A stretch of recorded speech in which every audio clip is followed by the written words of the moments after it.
Welcome back, ladies and gentlemen. Today we're going to talk about using scientific notation, so let's get right to it.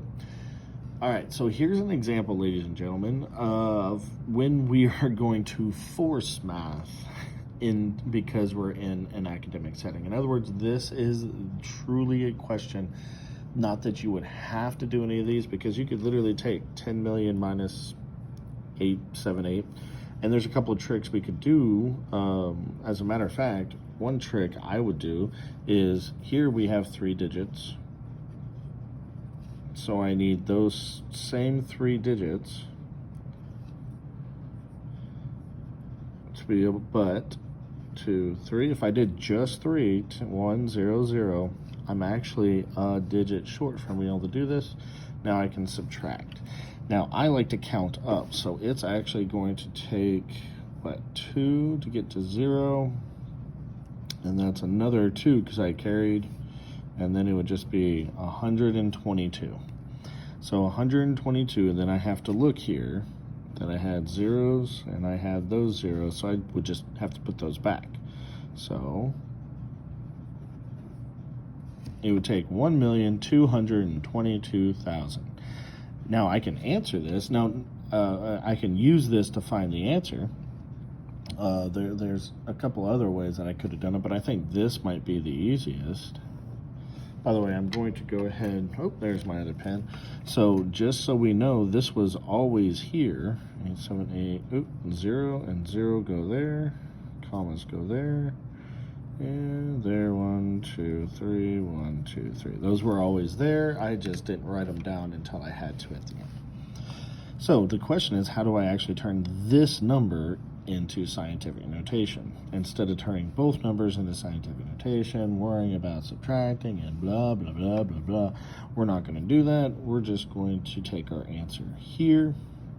And so we know our decimal is here, currently in standard form, and I'm going to go 1, 2, 3, 4. I get a number, 122, but it's not between 1 and 10, so I keep going. I get 12.2, not between 1 and 10, so I keep going. And now I get 1.22. That is between 1 and 10. So I'm going to copy that down, 1.22, and I can drop all the zeros. Now I'm going to go 1, 2, 3, 4, 5, 6 times. So times 10 to the, now here, you have to realize that we made it it is a large number, so it's positive 6, which is the same thing as 1.22 times 10 to the 6, because we don't write positive numbers, we just write the number, and therefore this should be our answer. Now, since this is a multiple choice question, we have to go up and look, and we can notice that here they try to distract us because they use the negative, but it's not negative, it's positive. So that couldn't be our answer. We got 6s and they got 7s. So if we look at it, should it have been 7? Well, no matter how we look at this, I still only count 6. So 7 can't be the answer, whether it's positive or negative. So our answer, as it matches, is for option C. Now,